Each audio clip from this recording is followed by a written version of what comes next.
Ilustre a arquitetura cognitiva não simbólica discutindo as redes neurais conexionistas de processamento distribuído e paralelo. Então, a partir da década de 90, surgiram modelos computacionais que são baseados em redes, que são chamados de redes neurais. Esses modelos eles são inspirados no trabalho de um psicólogo canadense chamado Reb, que na década de 1940 ele propôs uma hipótese da chamada lei de Reb ou sinapse de Reb. A ideia dele é assim, de que quando dois neurônios estão ativos simultaneamente, ocorre algum tipo de processo plástico que faz com que a conectividade sináptica entre esses neurônios aumente de força e que eles passem a funcionar como uma unidade. Então, toda vez que o neurônio A é ativado, o neurônio B também é ativado e vice-versa, toda vez que o neurônio B é ativado, o neurônio A é ativado. Então, à medida que vão sendo recrutados neurônios, eles acabam criando uma rede, e essa rede pode estar relacionada com um determinado processo psicológico, com uma determinada representação, como, por exemplo, o aspecto visual dos objetos, as palavras, seja lá o que for. Então, essa abordagem de rede, ela muda o foco, né? E a unidade funcional do cérebro deixa de ser o neurônio e ela passa a ser a sinapse. Tá? Então, os processos psicológicos entre si, eles são distintos conforme os padrões de ativação, conforme a configuração espaço-temporal de atividade dos seus neurônios através das conexões sinápticas.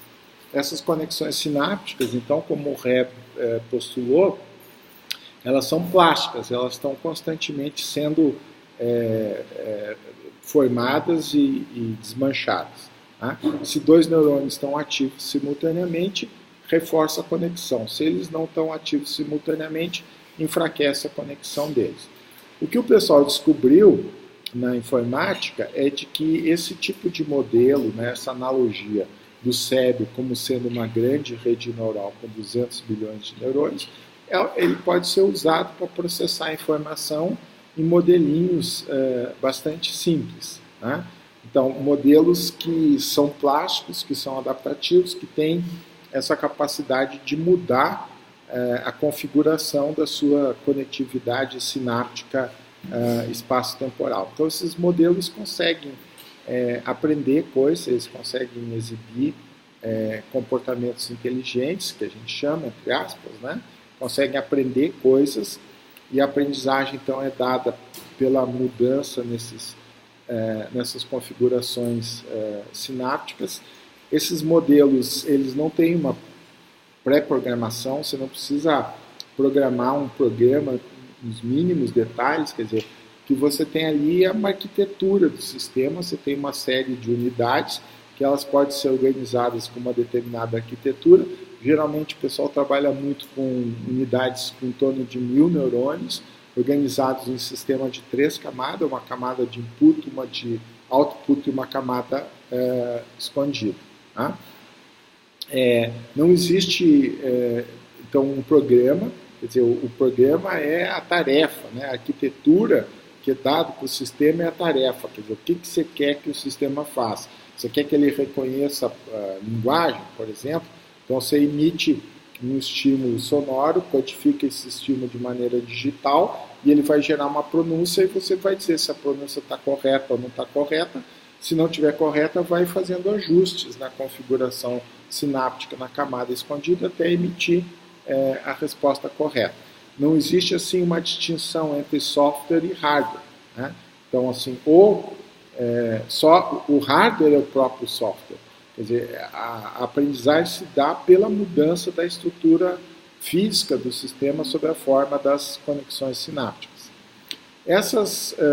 Esse tipo de modelo, chamada arquitetura, né, da inteligência artificial conexionista ou processamento distribuído paralelo, ele não faz uso de símbolos, né, não existe assim estados da máquina que vão corresponder a estados da mente ou que vão corresponder a estados do mundo. Não existe a diferenciação entre hardware e software. Existe essa possibilidade dessa dinâmica, né, de das conexões serem formadas e desfeitas, né, em função da experiência, que é o que a gente chama de aprendizagem.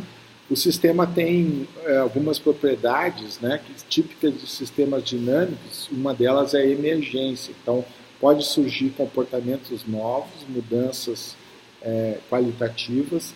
Existe esse fenômeno que é a degeneração graciosa.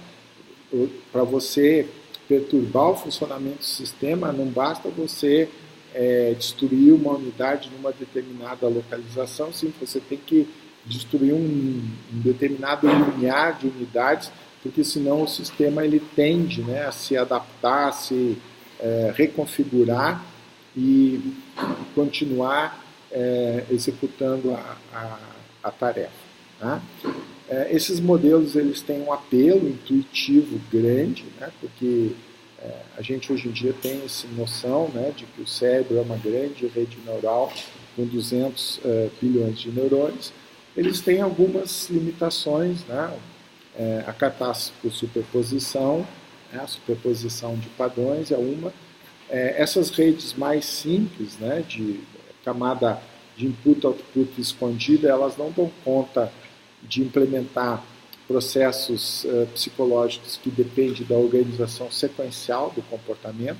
Para isso é preciso criar uma camada contextual que está ligada em paralelo e que funciona como sendo uma memória de trabalho. Enfim, então você acaba introduzindo uma arquitetura que você tem um arco reflexo, né, e uma memória de trabalho ligada em paralelo nesse arco reflexo.